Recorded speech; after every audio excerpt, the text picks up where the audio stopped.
Bon, je vous propose de commencer. Donc, bonjour à tous, merci de participer à ce webinaire. Bonjour à ceux qui viennent de nous rejoindre. Donc, je suis Daisy Gibson, Customer Success Manager de GeoTrend et en charge de la prise en main de l'outil.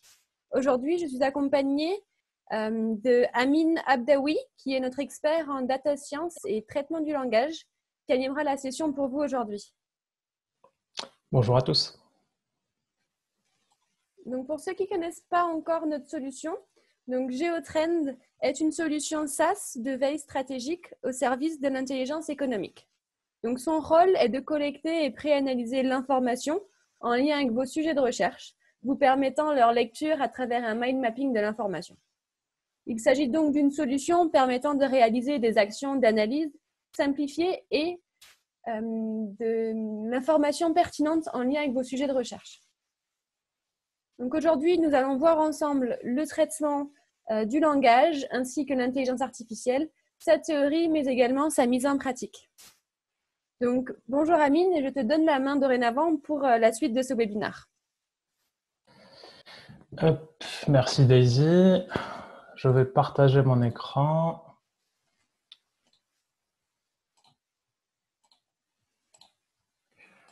Voilà, c'est fait. Donc normalement, vous devez voir mon écran. Ok, donc merci Daisy pour l'introduction. Je m'appelle Amine, je suis data scientist chez GeoTrend depuis à peu près 2 ans et demi.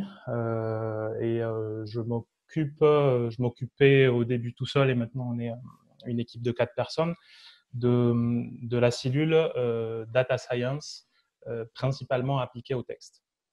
Donc aujourd'hui, je vais vous parler de Natural Language Processing, ou de traitement automatique du langage naturel, et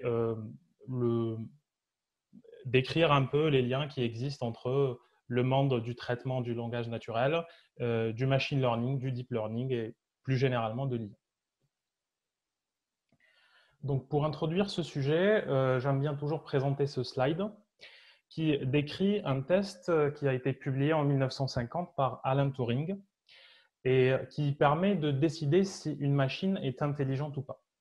L'idée du test, c'est de mettre 2 agents, A et B, dans des cellules fermées, et de laisser des évaluateurs humains C interagir avec ces 2 agents-là uniquement via le texte naturel.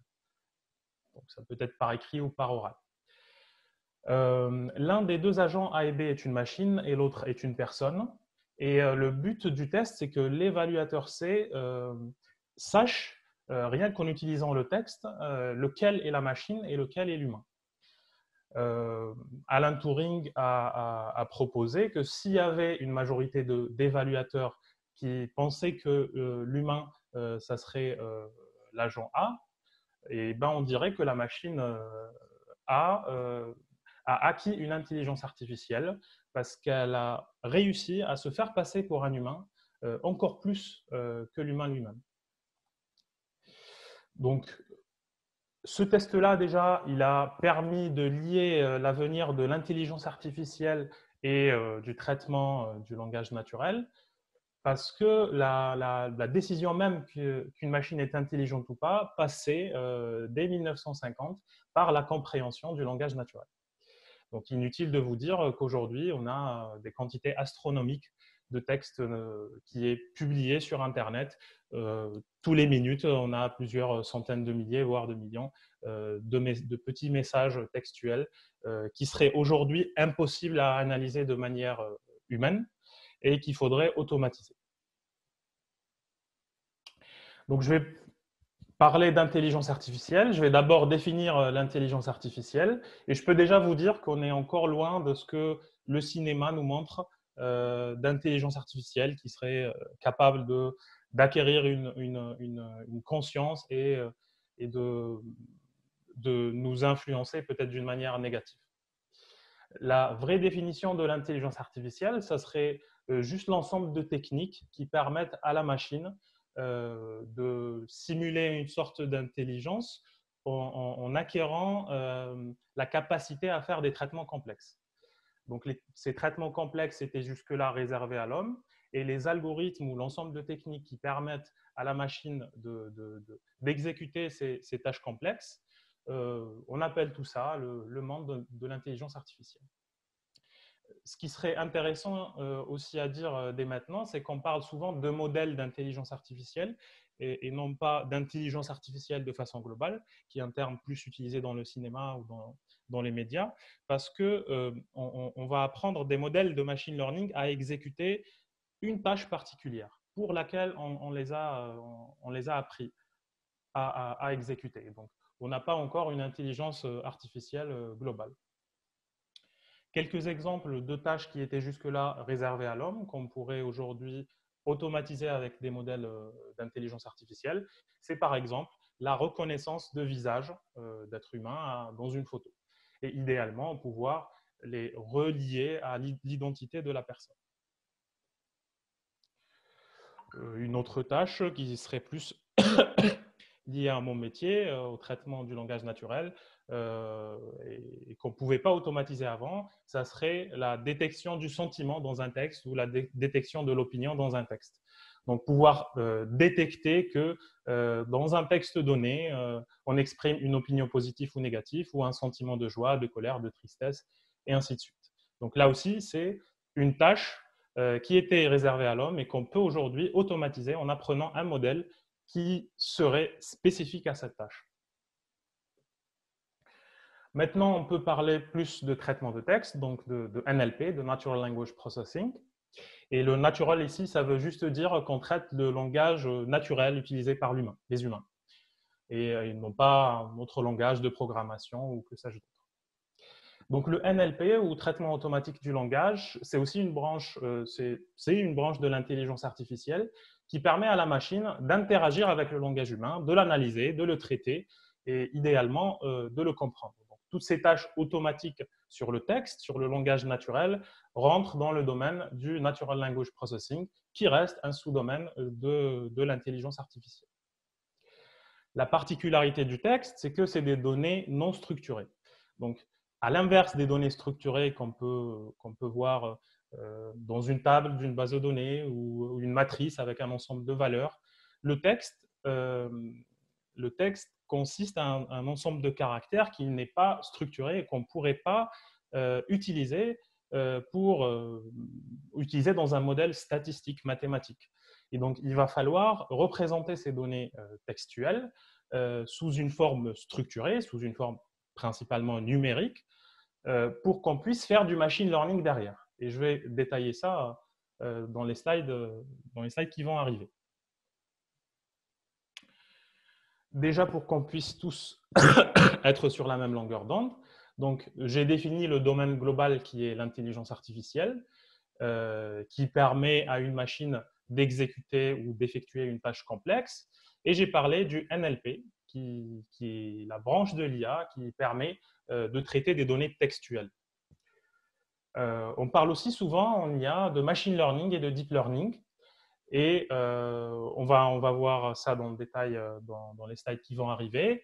Mais on peut déjà voir là que le machine learning, c'est une branche aussi de l'intelligence artificielle qui consiste à apprendre justement ou à concevoir ces modèles statistiques, mathématiques qui permettent à la machine d'acquérir ou de simuler cette intelligence.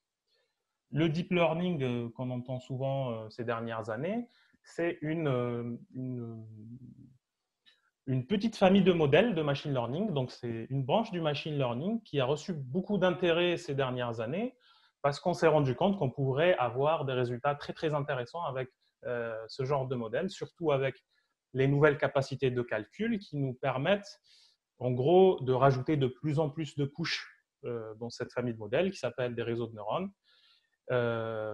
Et les couches, c'est principalement des opérations mathématiques. Et donc, on s'est rendu compte qu'en mettant de plus en plus de couches, donc en ayant des modèles de plus en plus profonds, d'où le terme deep learning, on pourrait obtenir des résultats plus intéressants.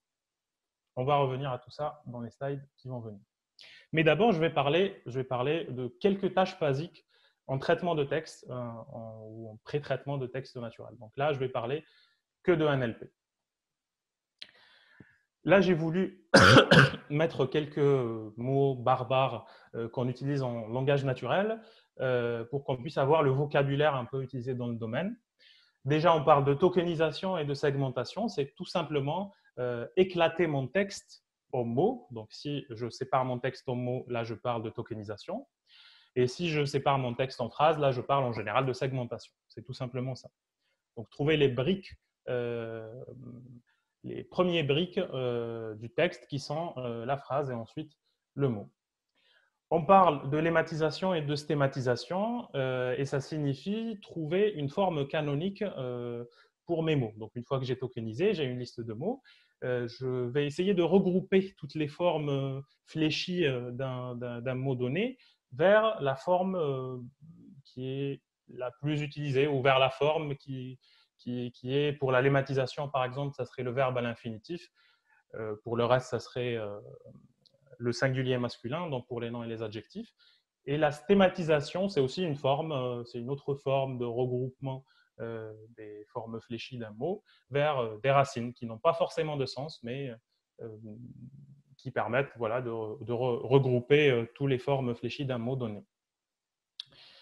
Un mot encore, ou une expression encore plus barbare, le part of speech tagging. Donc ça a l'air complexe, mais ça veut en vrai dire juste trouver l'étiquette grammaticale de chaque mot.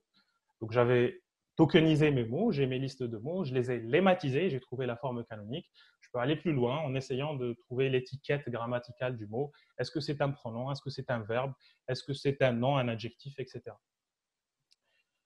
Et enfin, si on veut pousser la compréhension du langage un peu plus loin, on pourrait construire des arbres de dépendance qu'on appelle le dependency parsing et qui consiste à OK, j'ai trouvé les étiquettes grammaticales de chaque mot. Maintenant, je souhaite savoir les relations qu'il y a entre ce mot.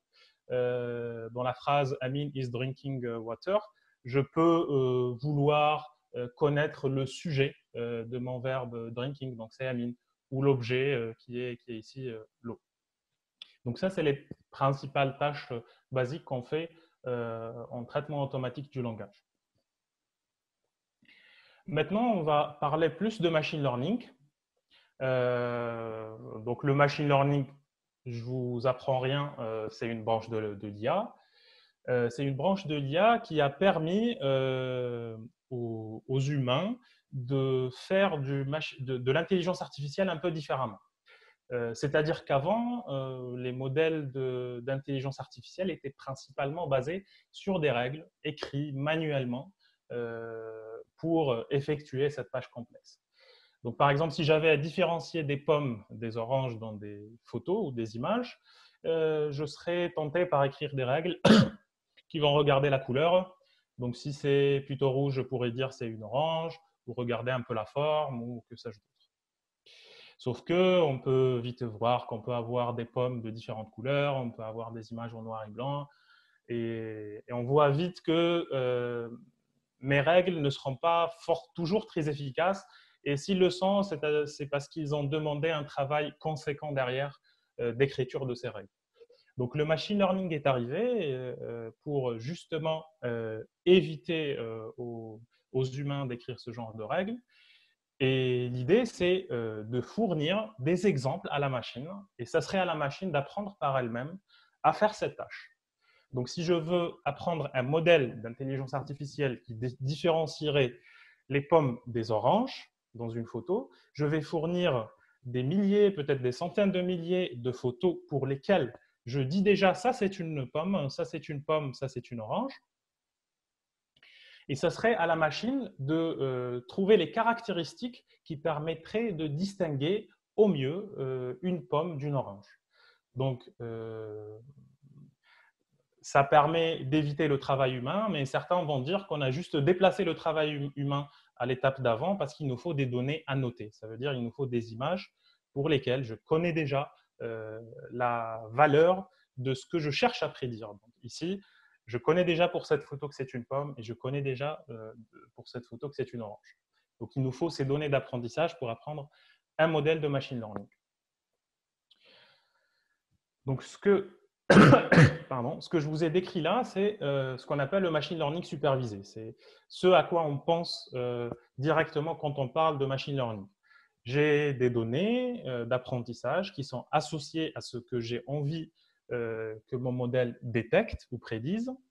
Et je vais donner ça à un algorithme qui va apprendre un modèle. Et ce modèle, une fois appris, il pourra être utilisé sur de nouvelles données, sur d'autres images, par exemple, pour dire est-ce que l'image que j'ai est une image d'une pomme ou d'une orange. Il y a une autre famille de modèles de machine learning qu'on appelle le machine learning non supervisé et qui est en général plus utilisé dans un but exploratoire.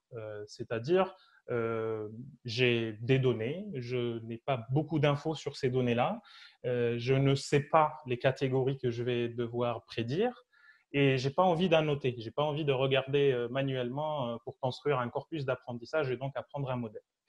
Ce que je vais faire, c'est que je vais plus utiliser des algorithmes non supervisés qui vont créer des groupes, qui vont essayer de trouver des similarités entre mes entrées, entre mes documents, par exemple. Si je vais récupérer des pages web et je ne sais pas de quoi elles vont parler, je peux opter pour un modèle de machine learning non supervisé et en demandant au modèle de me créer des groupes, de mettre dans le même groupe des documents qui se ressemblent, qui sont similaires. Et donc ensuite, je vais regarder ces groupes-là et dire, OK, dans ce groupe, j'ai peut-être des documents qui parlent de santé. J'ai peut-être dans ce groupe-là des documents qui parlent de high-tech. Dans ce groupe-là, des documents qui parlent, je ne sais pas, télévision. Et ça me facilite la vie au lieu d'aller analyser des milliers, de lire des milliers d'articles. Je peux, avec ce genre de méthode, connaître ou avoir une idée que contiennent mes données. On va surtout parler de machine learning supervisé, vous l'aurez deviné aujourd'hui, ça veut dire des modèles qui sont appris sur des exemples et qu'on pourrait utiliser par la suite. Revenons à mon diagramme.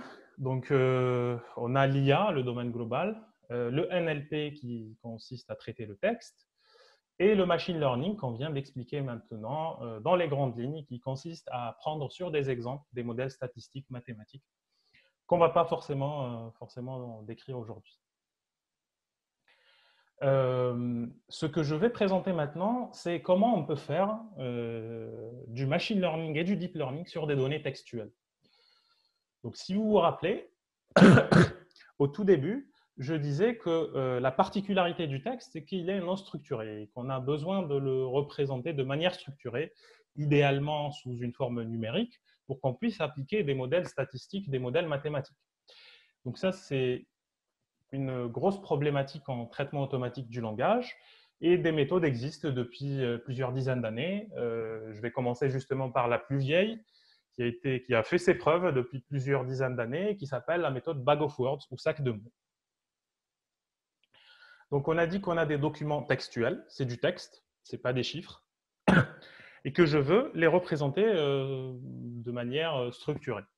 Ce que je vais faire, c'est que je vais créer une matrice où les lignes de cette matrice, ou un tableau, comme vous pouvez le voir ici, à 2 dimensions, où les lignes de mon tableau sont des documents, et les colonnes vont être tous les mots, vont représenter tous les mots qui apparaissent dans mon corpus de texte. En gros, c'est le vocabulaire utilisé dans mon corpus de texte. Ici, j'ai mis token, vous vous rappelez, token et mot, c'est quasiment la même chose. Donc, je vais mettre les mots en colonne et je vais dire le premier mot, supposons, il serait content. Le mot content, il n'est pas présent dans le premier document, donc je vais mettre 0. Il apparaît 2 fois dans le deuxième document, je vais mettre 2. Il apparaît 5 fois dans le document N, donc je vais mettre 5. Et ainsi de suite pour le deuxième token ou le deuxième mot. Est-ce qu'il apparaît? Est-ce qu'il n'apparaît pas? Combien il apparaît? Et je peux mettre des chiffres dans chacune des cellules de cette matrice-là et j'aurai obtenu une représentation numérique de mon texte. Donc, cette méthode était très utilisée, sauf qu'en 2013, un chercheur qui était à l'époque chez Google, qui s'appelle Thomas Mikolov, a proposé une nouvelle façon de structurer les données textuelles, qui est très intéressante parce qu'il a proposé plutôt de représenter les documents par un ensemble de chiffres, donc les lignes de mon tableau ici. Je vais représenter les mots par un ensemble de chiffres, par un vecteur, qui va en quelque sorte encapsuler le sens du mot. Donc on se dit c'est magique, c'est effectivement magique, mais l'idée est simple. L'idée de son algorithme qui s'appelle Word2Vec s'inspire un peu de nous, les humains, comment on arrive à déduire le sens d'un mot. Donc, supposons par exemple que je ne connais pas la signification du mot café et que quelqu'un vient me dire ce matin, j'ai bu une tasse de café. Si je connais les mots qui sont autour, je pourrais avoir une idée déjà du mot café. Je pourrais savoir que c'est quelque chose qui peut être bu. Si j'ai déjà vu ou entendu la phrase « j'ai bu une tasse de thé », je saurais que café et thé, c'est quelque chose de similaire. C'est deux mots qui ont un sens similaire. Et donc, l'idée de Word2Vec, c'est un peu la même chose. Essayer de regarder le contexte des mots, ça veut dire les mots qui sont autour de mon mot en question, dans énormément de textes, et essayer de déduire des valeurs numériques, un ensemble de chiffres, ce qu'on appelle un vecteur, qui va essayer d'encapsuler le sens de ce mot-là. Et donc, l'avantage de cette méthode, c'est qu'elle est supervisée, mais on n'a pas besoin d'annoter parce qu'il suffit d'avoir des phrases.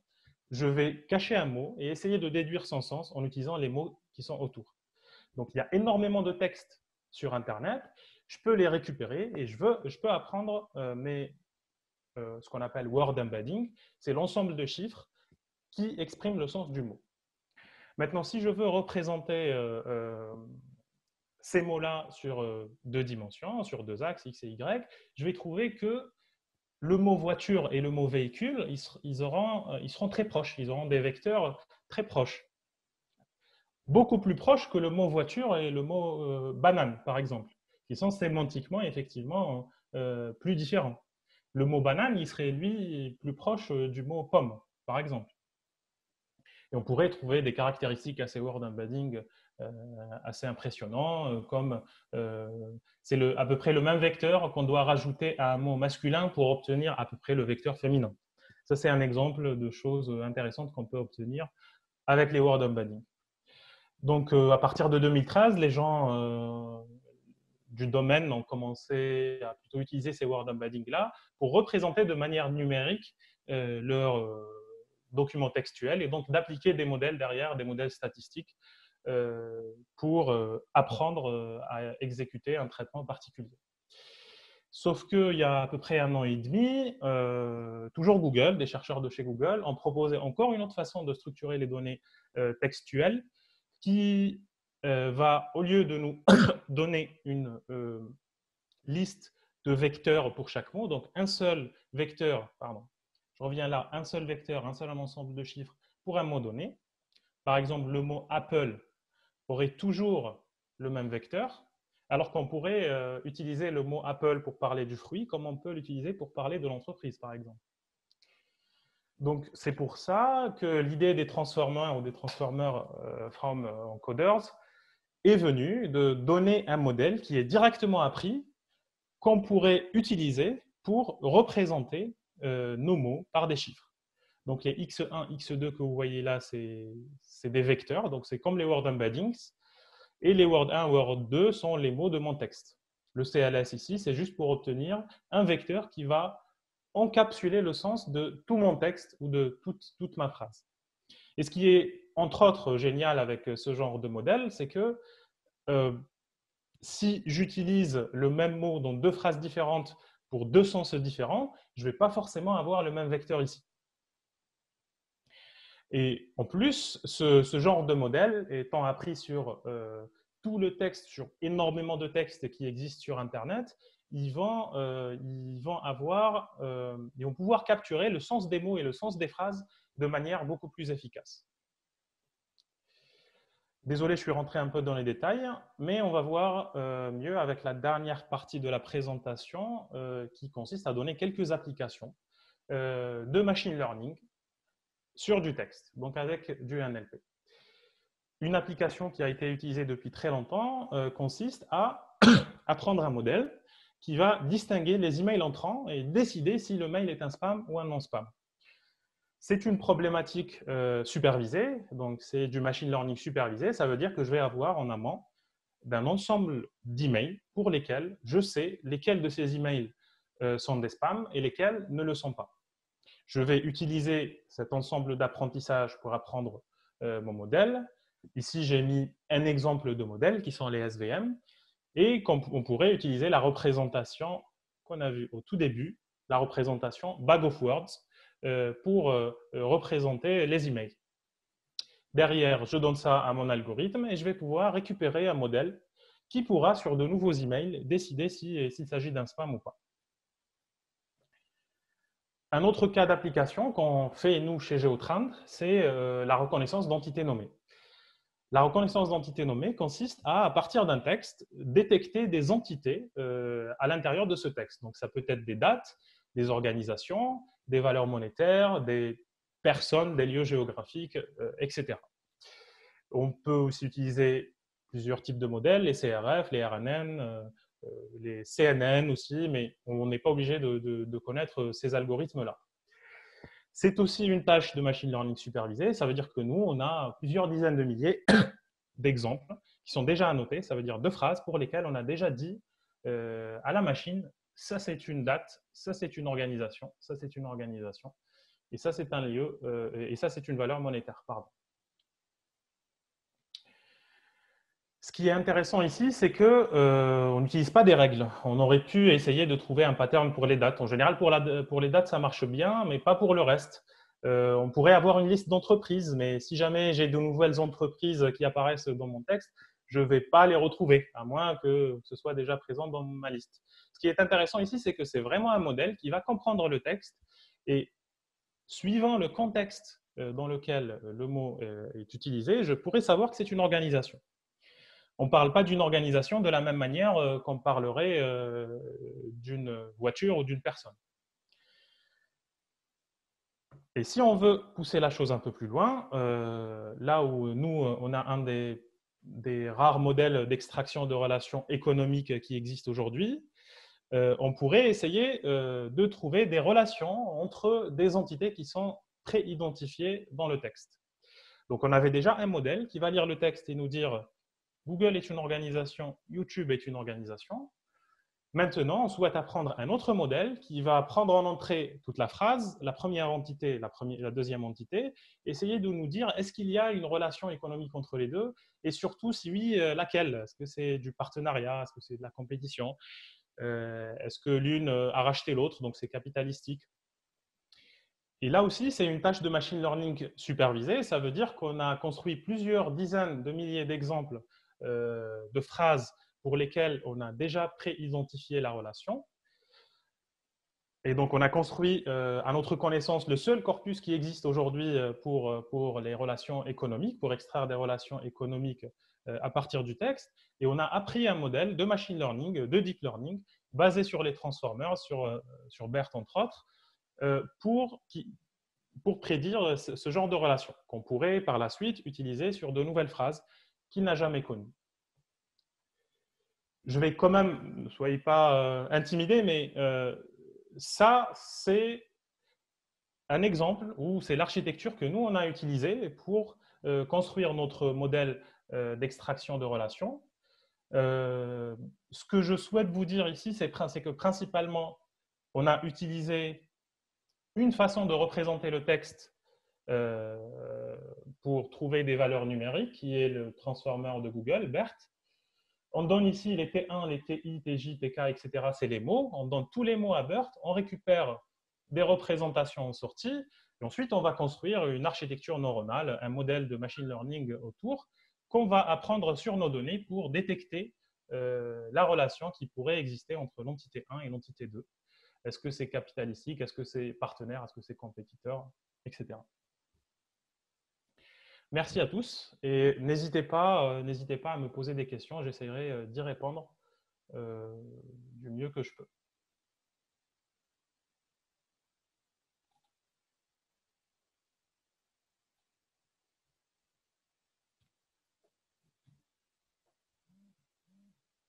Donc, Donc là, je vais aller sur… Il y a un onglet dédié aux questions-réponses. Donc, on peut plus fonctionner ici. Ou alors, je peux aussi lire les discussions.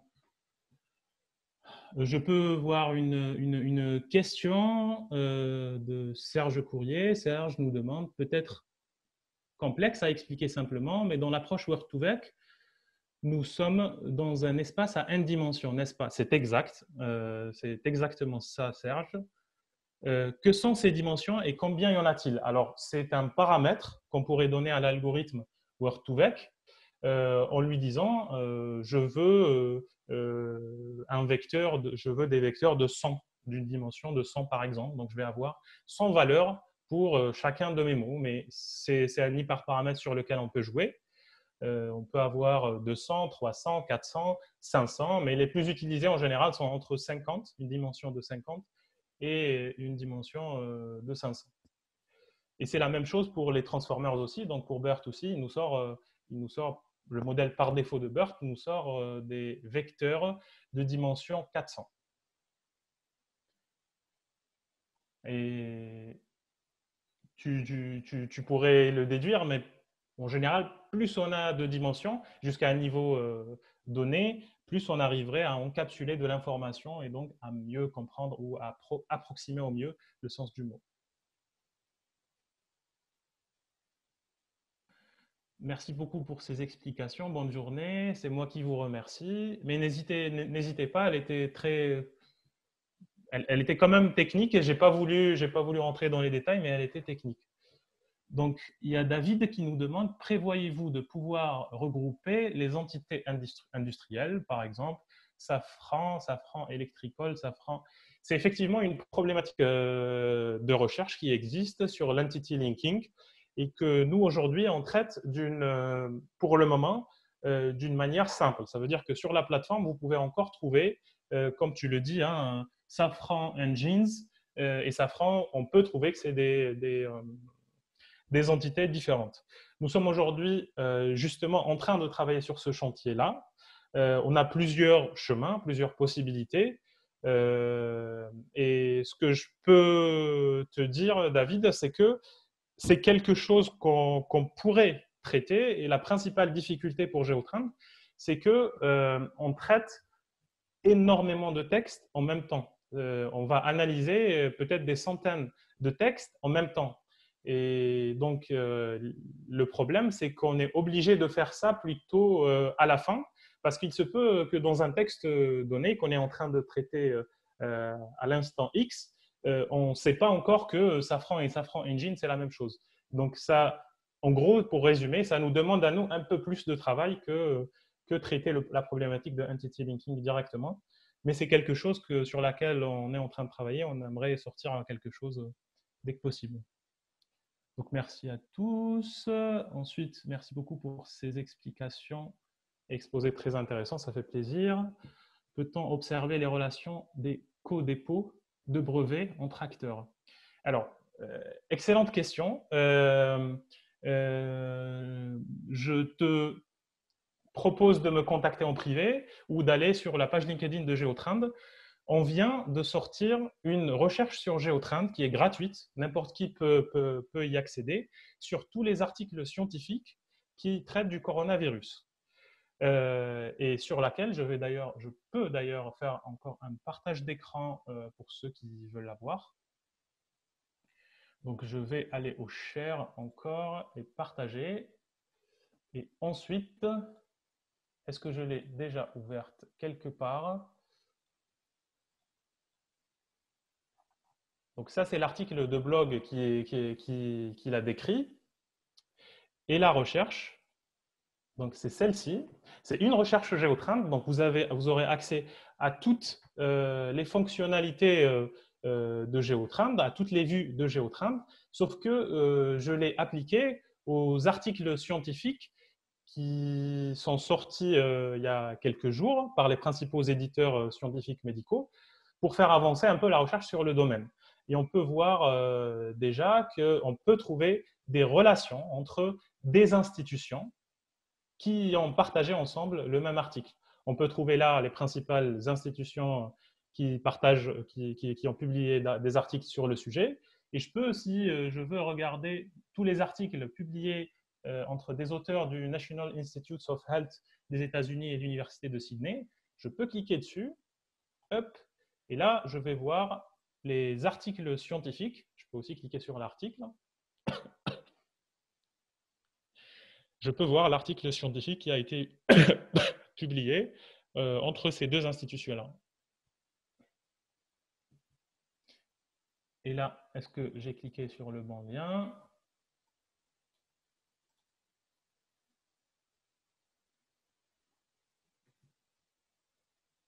Hop. Donc, ce qui est aussi intéressant, c'est que je peux voir les auteurs et les relations entre un auteur et son institution d'affiliation. Par exemple, je vois que Edward Holmes est affilié à l'Université de Sydney. Et là encore, je peux jouer avec le graphe, comme j'ai l'habitude de jouer sur le graphe de GeoTrend, pour filtrer, pour accéder à l'information. Si je veux, par exemple, voir tous les articles publiés dans la revue PLOS ONE, je peux voir ici les institutions et les auteurs. Je peux voir ici les articles qui ont été publiés dans cette revue-là. Si je veux filtrer par date de parution, je peux aussi le faire. Je veux voir les articles publiés entre 2012 et 2013. Voilà, je ne vais pas faire une démo de cette recherche-là, mais je vous encourage vivement à y aller, à la partager. Peut-être qu'elle va arriver à des gens ou à des chercheurs qui pourront l'utiliser.